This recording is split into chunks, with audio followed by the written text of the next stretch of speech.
Hoje vamos falar sobre o mapa histórico da divisão de capitanias no território brasileiro, que naquela época era de Portugal. Em 1532, Dom João III dividiu o Brasil em capitanias, tentando incentivar o povoamento. A partir do litoral, a terra foi repartida em faixas paralelas, doada aos mais ilustres fidalgos da corte portuguesa. O Tratado de Tordesilhas foi um documento assinado em junho de 1494, na vila espanhola de Tordesilhas. Os protagonistas dessa história foram Portugal e Espanha, que delimitaram através de uma linha imaginária a parte de Portugal e de Espanha.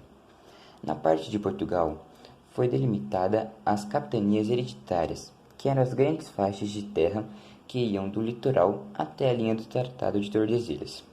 Essas capitanias eram hereditárias porque eram passadas aos herdeiros dos donos das terras. Muito tempo depois, em 1574, Luís Teixeira desenvolveu este mapa em que parece as capitanias hereditárias com seus respectivos donatários, do norte para o sul: Rio Grande, Itamaracá, Pernambuco, Bahia, Ilhéus, Porto Seguro, Espírito Santo, Paraíba do Sul e São Vicente. Na Bahia, era considerada capitania de Sua Majestade. Era a sede do governo brasileiro. Os donatários eram comerciantes e pessoas de pequena nobreza de Portugal, que tinham boa relação com a coroa portuguesa. O desenvolvimento de capitanias era função exclusiva dos donatários, que recebiam o direito de exploração da terra por meio da carta de doação. Os deveres dos donatários em relação à coroa eram atribuídos por meio da carta foral.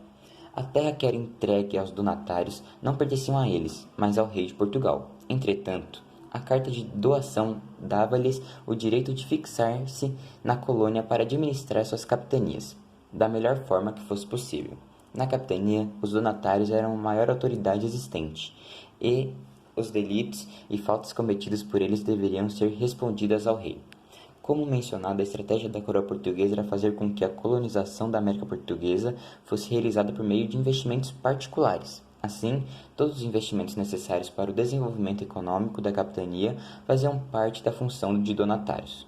Isso inclui o desenvolvimento da infraestrutura para atrair interessados. Bom, agora aprofundando um pouco o assunto falado por Murilo, este mapa do cartógrafo português Luís Teixeira mostra a América Lusitana, com base no Tratado de Tordesilhas, após 1548, quando a Bahia foi transformada em capitania real. Note que existem grandes distorções, principalmente ao sul, contudo este é o mapa que define as terras acordadas na época, entre Portugal e Espanha. Este mapa é parte da obra de todos os sinais conhecimentos, fundos, baixos, alturas e derrotas que há na costa do Brasil, desde o Cabo de Santo Agostinho até o Estreito de Fernão de Magalhães. Agora, partindo do conhecimento do mapa de Luís Teixeira, ele apresenta a evolução das capitanias hereditárias nos primeiros 50 anos. Constatou-se que esse mapa, apesar de seu valor histórico e cartográfico, possui diversos equívocos e inconsistências. Há enganos com relação às linhas divisórias, aos donatários e aos acontecimentos. Do ponto de vista cartográfico, como outros mapas da época, ele é suficiente acurado em latitude, mas pouco em longitude.